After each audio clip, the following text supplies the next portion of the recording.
Très bien, merci. Bonjour à toutes et à tous. J'ai 10 minutes, c'est ça, hein? Max. N'hésitez pas à me signaler quand je dépasse mon temps. Pas de problème, je vais essayer d'être concis. Donc, le rôle de la médiation interentreprise, le rôle tel que je le conçois, c'est simple, c'est bâtir, créer, renforcer la confiance entre les entreprises. Quelle que soit leur taille d'ailleurs, qu'elles soient petites, très petites, moyennes, grandes, on a aujourd'hui en France un déficit de confiance qui est phénoménal. Alors pourquoi ?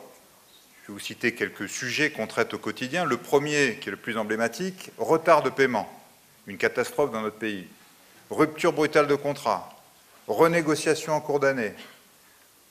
Un autre exemple qu'on a vécu l'année dernière, ce que j'avais appelé le racket au CICE. Je ne sais pas si vous vous rappelez de cette histoire qui est phénoménale. C'est des acheteurs de grandes entreprises qui ont écrit à leurs fournisseurs « Chers amis, j'ai deux nouvelles pour vous. Une très bonne nouvelle, vous allez pouvoir bénéficier du CICE, Crédit Impôt Compétitivité Emploi. Mauvaise nouvelle, je vous demande de me faire 4% de remise sur les prix immédiatement, comme ça je le récupère. » Voilà le genre de choses sur lesquelles on travaille en médiation, qui ont des conséquences, encore une fois, catastrophiques.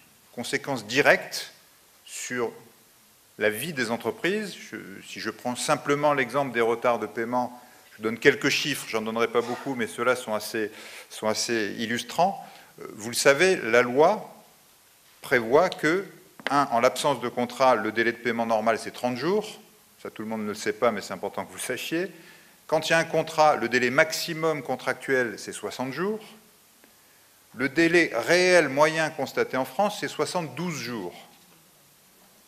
Ces 12 jours de retard, ça représente 15 milliards d'euros qui manquent dans les trésoreries des PME, des TPE de notre pays. Et dernier chiffre, celui-là est fascinant, c'est la cause de 25% des faillites d'entreprises aujourd'hui. Donc on comprend que ça puisse être une grosse problématique dans notre pays, qu'il faille faire quelque chose. Sur les autres sujets, c'est la même chose, hein, rupture de contrat, etc.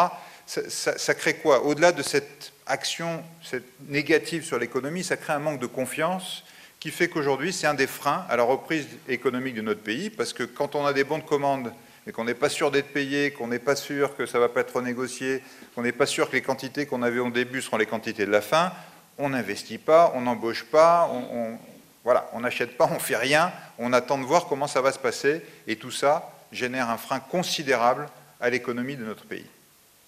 Alors qu'est-ce qu'on fait, nous, médiation interentreprise, par rapport à ça? D'abord, comme notre nom l'indique, on fait de la médiation. La médiation, c'est quoi? On a un réseau de médiateurs sur l'ensemble du territoire. Il y en a une quarantaine, donc il y en a forcément un près de chez vous, où vous soyez, même dans le Languedoc-Roussillon comme monsieur. Il y a plusieurs médiateurs, en général il y en a un ou deux par région, qui peuvent être saisis et venir en toute confidentialité, en toute gratuité et en toute rapidité essayer de résoudre votre problème. Alors résoudre votre problème, ça veut dire quoi? Ça veut dire qu'il va d'abord vous écouter, il va vous faire signer un accord de confidentialité. Une fois que vous serez prêt, il va aller voir l'autre partie, lui dire voilà, on a une médiation qui vous concerne, est-ce que vous voulez venir? Si l'entreprise est d'accord, on lui fait signer aussi l'accord de confidentialité, et là, on réunit les deux parties, et dans 80% des cas, on trouve une solution. 8 entreprises sur 10 qui nous saisissent repartent avec une solution, c'est-à-dire un accord signé entre les deux parties, qui non seulement on bâtit cet accord ensemble, mais du coup le respectent, et on voit que 100% des accords qui sont signés en médiation sont respectés. Et d'ailleurs, de manière amusante, souvent, il y a plus de business qui se fait après qu'avant. Même sur un petit sondage qu'on a fait, dans 70% des cas, il y a plus de business entre les deux entreprises après qu'avant, tout simplement parce que la médiation était l'occasion de se connaître, de se parler. Alors se parler, c'est fondamental. Vous qui êtes dans la formation, dans l'accompagnement, etc., dans le conseil, vous savez le pouvoir de la parole et vous savez l'absence qu'on a souvent de parole. On parle de numérique, c'est fantastique le numérique, mais je peux vous dire que nous, on voit arriver des entreprises ou des gens dans les entreprises qui sont fâchés, très fâchés, mais qui ne se connaissent pas. Hein, alors par contre, ils nous amènent un dossier comme ça, hein, ils ont tout.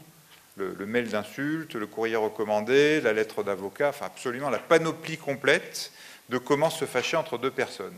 Et pourtant, ils ne se connaissent pas. Et nous, au moment où on les fait rentrer dans la salle, ils se découvrent. Et comme je le disais, c'est quand même beaucoup plus facile d'écrire quelque chose d'assez désagréable par mail que de le faire quand on est face à quelqu'un. Et là, du coup, on recrée du lien, on recrée quelque chose qui fait que ces gens réapprennent à travailler ensemble et, encore une fois, souvent travaillent mieux ensemble après qu'ils ne travaillaient avant. Donc, un réseau de médiateurs sur l'ensemble du territoire, avec des gens en région qui sont dans les effectifs de l'administration, et puis des gens à Paris qui ont un profil un peu différent, qui sont des bénévoles, retraités, anciens juges au tribunal de commerce, anciens consultants, anciens chefs d'entreprise, anciens industriels, qui sont aussi formés à la médiation. Bien évidemment, tous ces médiateurs sont formés, on ne s'improvise pas complètement médiateur, il y a quelques petites choses à savoir avant de se lancer là-dedans, et qui, pour ceux qui sont à Paris, vont traiter les cas les plus compliqués, les cas les plus complexes, c'est-à-dire où vont venir en soutien des médiateurs régionaux quand il y a besoin. Alors pourquoi complexe? Parce qu'évidemment, on a des cas assez simples, comme je disais, une facture impayée d'une petite entreprise par rapport à un grand donneur d'ordre, comme on disait tout à l'heure, c'est relativement facile à faire, mais on a des cas beaucoup plus compliqués, on a aussi de plus en plus de médiation collective. C'est-à-dire que quand en général il y a un problème entre une petite structure et une grande, cette petite structure n'est pas seule. Et là, les fédérations professionnelles, les associations peuvent venir avec, non pas un cas, mais 10, 20, 30, 50. L'histoire du racket au CICE dont je parlais tout à l'heure, c'est une fédération professionnelle qui est venue en nous amenant 20 courriers de 20 entreprises différentes sur le même sujet, et on a pu les traiter collectivement. Donc vous voyez, médiation individuelle, médiation collective, on fait même des médiations de filières, on va voir toute la filière, on a eu tout le numérique, on a eu toute l'ingénierie, etc., qui vont travailler ensemble à bâtir des bonnes pratiques dédiées à la filière et les mettre en œuvre, et avec toujours la médiation en support derrière. Si des gens dévident ces bonnes pratiques, on peut intervenir. Donc voilà le premier pan d'action qu'on a, qui est plutôt en curatif. On vient quand ça gratouille, quand ça chatouille, quand ça va mal, quand ça se dispute, mais on essaye aussi d'être préventif. On a lancé, il y a 4 ans maintenant, une charte en faveur de relations fournisseurs responsables. Alors cette charte, qui comprend une dizaine de bonnes pratiques, a été à l'époque, il y a 4 ans, signée par une vingtaine de grands groupes.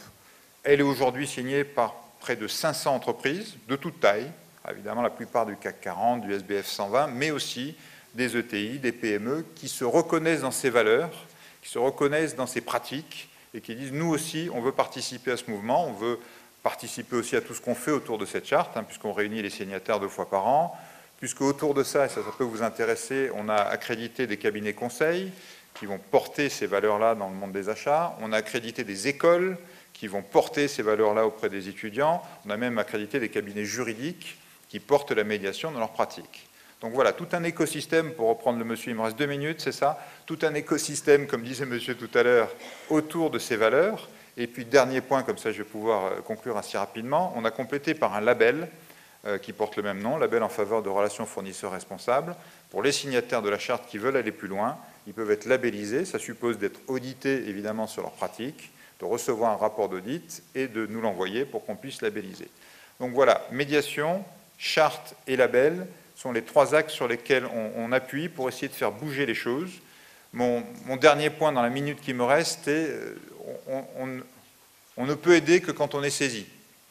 Donc, c'est pour ça que je suis là aujourd'hui d'ailleurs, c'est que plus il y a de gens qui nous connaissent, plus il y a de gens qui viennent nous saisir, plus on peut aider l'entreprise, quelle que soit encore une fois la taille, quelle que soit la taille du problème, on n'a pas de seuil minimum.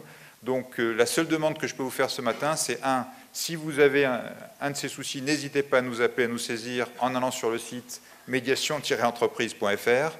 Si vous en connaissez des gens que ces problématiques-là, n'hésitez pas à leur en parler. Encore une fois, ça marche très très bien, on fait des centaines et des centaines de médiations.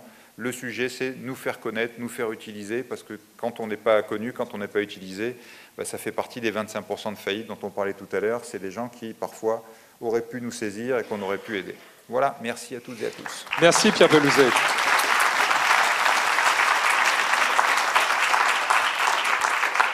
Merci pour ce service public.